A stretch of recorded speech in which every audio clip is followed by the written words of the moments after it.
I think the impact is incredibly pervasive. I think the average person would be shocked to know how many homes are dealing with pornography at some level. And right now, like with the smartphone, we have instant access to free pornography. It's where it's in our purse, it's in our pocket, it's at our nightstand, you know, it's just always accessible.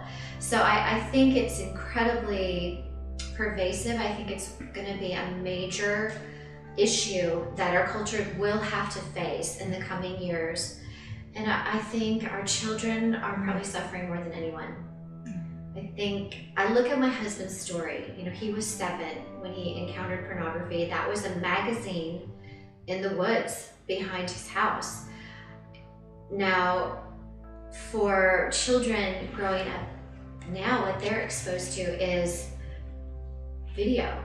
You know, they're not seeing a two-dimensional photo. Exactly. They're seeing video, and in some cases, children are exposed to live video, live streaming video, and so it's just so much more damaging to their brain. Even though those images captured my husband as a child, what our children are exposed to now and how that impacts the brain is, it's another level of impact. And I think we're really going to see a lot of people and a lot of families dealing with this issue and a lot of pain.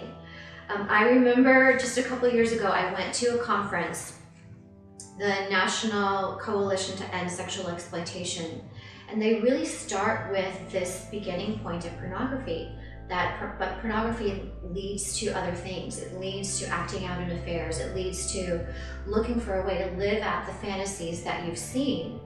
So ultimately it impacts human trafficking. So these are all connected in just this web of darkness.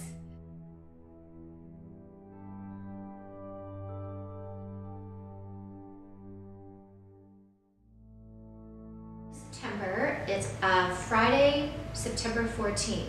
I'm on the planning committee for the Lone Star Coalition Against Pornography.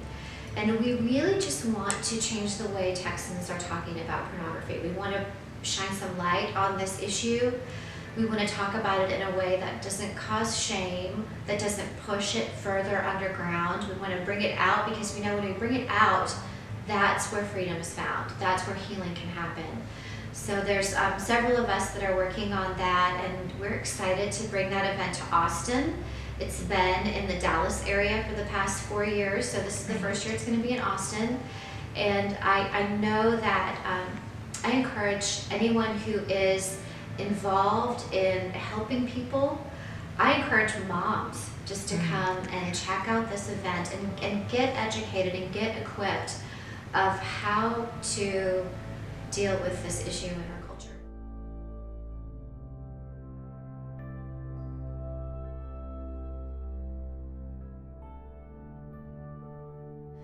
Right, I am so grateful for the restoration that God did in our marriage, and that came through a lot of work on both of our parts.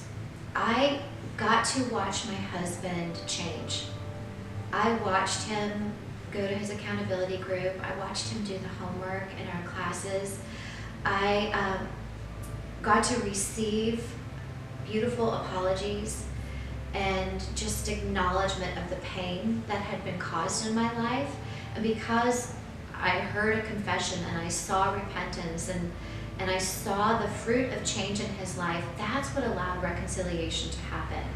You know, one person can be restored, but for a relationship to be restored, that takes 2 people, and that takes a lot of work as individuals and a lot of work together.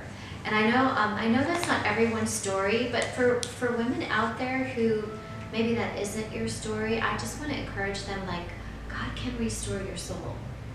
And having a restored marriage isn't the only way that joy can be restored to your life. There is hope for you, and I want every woman to know that there is hope for you, that there really is freedom from addiction, that there really is healing from the trauma of betrayal, and that there's a way through. God really called me forward with Isaiah 43. No, first of all, in that verse you read, there are going to be fires and rivers and water. And I'm like, I really, that doesn't sound fun to me. Right. But there's the word in each one of those phrases when you pass through and when you walk through. And there is a way through. And you don't have to stay stuck in that dark place of pain. If you just put one foot in front of the other and take the steps that God is leading you to take, He will lead you through that to freedom and to hope. And I also want to mention that freedom is not the absence of temptation. Freedom is not the absence of struggle. Freedom is being equipped and knowing what to do when those difficulties come.